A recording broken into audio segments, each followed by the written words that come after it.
I thought that maybe you guys could use a long homily. I want to thank Father Joe for allowing me to say Mass this morning. I'm here for the installation today. Later today. It feels like tomorrow. During the Second World War, right before the U.S. sent troops, there was a song that was popular at the time, and it went, "We did it before, and we can do it again, and we will do it again." You familiar with this song? Yeah. So it was a reminder to people that though there was difficulty during the First World War, the U.S. was able to send over troops and help free Europe from difficulty, in that they had then hope that they could do it again.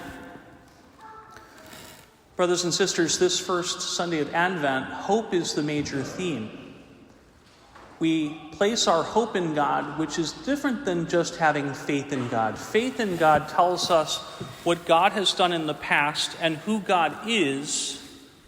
But if we leave it there, we don't actually begin to remember that if God has done something in the past, he can do it again, which then gives us hope for our future. That hope is not rooted in wishful thinking. That hope is rooted in the goodness of God. It's rooted in who God has proven himself to be.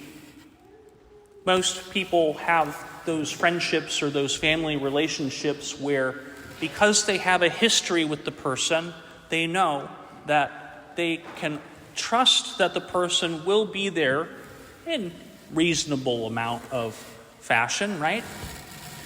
In the future. This also is the case with God.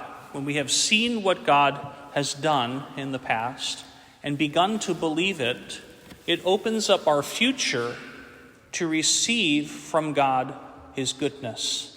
And because then we put the past in God's hands through faith, presently believing in him, and hoping in God for the future, we are then open to the present experience of God's love for him to renew what he does again and again. And when we receive God's love, it spurs in us that love. That's the relationship of faith, hope, and love there. But hope is our fixture for this particular Sunday of Advent. It is the outlook that we have. God promised to send the Messiah. He fulfilled that promise. And when Jesus spoke about the fact that he would come again and restore all things and bring about universal justice, because of God's faithfulness, we hope that to be true. Not wishful thinking, but we hope in the fact that we know if God has promised it, he's going to accomplish it. So this is our outlook. It is an outlook that looks at Jesus' second coming with hope, not with fear. With hope in God restoring justice. With hope in God bringing about the restoration of all things, his kingdom here on earth. And it fills our hearts then with joy.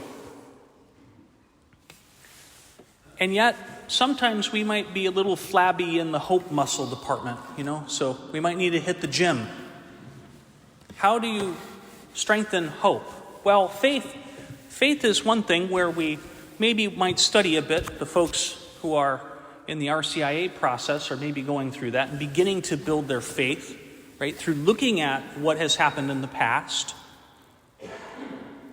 with God, who we as a church have experienced God to be in the past. And then we have to do a couple of reasonings. I call them faith reasonings. That if God has done that then, God doesn't have favorites. That's what we know to be true in our faith. Therefore, God will and can do it for us too. That opens the door to hope. That we then hope in God to fulfill his will and his goodness in our lives now. So, what we can do, we can take the scriptures and we can look at what God has done. we can then reason from it. Well, if God healed people, he's doing it now too, therefore I can hope that he will do it in the future and do it even in me. Or if we see that nothing is impossible with God, our faith tells us that, then our hope says, well, then the impossible is also possible now for God to take care of a situation that maybe I'm afraid of. Would you like a little example? Yeah? Okay. It was a trick question. Well, actually, no, I was going to I could just blow that example off. But briefly, there was a time when I was supposed to go on a trip and everything basically fell through because I didn't have any coverage anymore. It just basically dissolved on me. The guy who was supposed to come and take my place for my vacation couldn't arrive. He couldn't make it. And I was the only priest at this parish at this particular time. And I said to God, listen, God, I know that everything is possible with you. Nothing is impossible with you. And I know that you can sometimes take people in the spirit from one place to another physically, right? And I know that there's no time for you, so you could do this. You could take me to where I'm supposed to go and then have me spend my entire vacation and then pop me back, right? Pop me back to the place and time so that then that whole time I was supposed to be away, I could still be there to say Mass for people. I said, God, you just do that, and I can't worry about the rest of the trip. You just get me there, and I can't worry about the rest of the trip.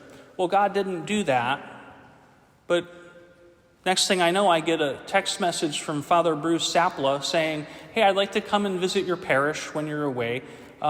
Is it okay? And I told him, well, I might not be going away. Here's what's going on. He says, oh, well, I can take your whole coverage. I can extend the time I'm going to be away from my parish. So when we place our hope in God, that is when God begins to work the greatest of miracles. When we see what God has done in the past. When we know that God doesn't have favorites. Besides looking at the scriptures and seeing what Jesus has done and seeing what Jesus has said and saying, you know what, I'm going to believe what he said and not try and reinterpret it. Just spiritually accept it. That when Jesus says, well, I'm going to take you and I'm going to do with you even greater things than what prophets in the past have done, or even what I have done on my own while here. Well, if we know that Jesus said that, we believe it, and then we have to then hope for it as well. We can also look at the lives of the saints, brothers and sisters, and see what God has done in their lives. And if God has done it in their lives, we can then cry out with great hope. The scriptures today, we hear that great cry. That great cry. Would you rend the heavens, Lord, and come down and reestablish your justice? That's prayer. Lord, make us turn to you. Let us see your face and we shall be saved. Basically, God, bring about our complete conversion. So who is our trust in? In ourselves? No, in God. And St. Paul telling us that his prayer is that God may provide for us every spiritual gift. So think of all the things that you think you might be lacking, but all the things that God can provide you with. And therefore, we then place our hope that God will do what is impossible in us, helping our hearts to be healed, helping us to live out that fullness of charity, heroic faith, heroic hope, because God is faithful and will accomplish what it is that he has said he will do in us. And Jesus reminding us to be watchful, which means to pray. To be watchful means that we keep our eyes focused on God. And again, when we look at Scripture and when we look at the lives of the saints, that helps us to remind ourselves what God has done. He doesn't have favorites.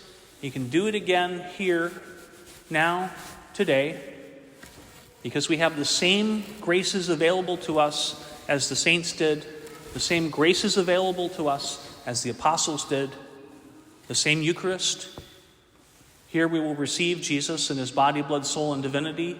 We will experience a foretaste ahead of time of Jesus' second coming, where he will transform us all into his image and likeness.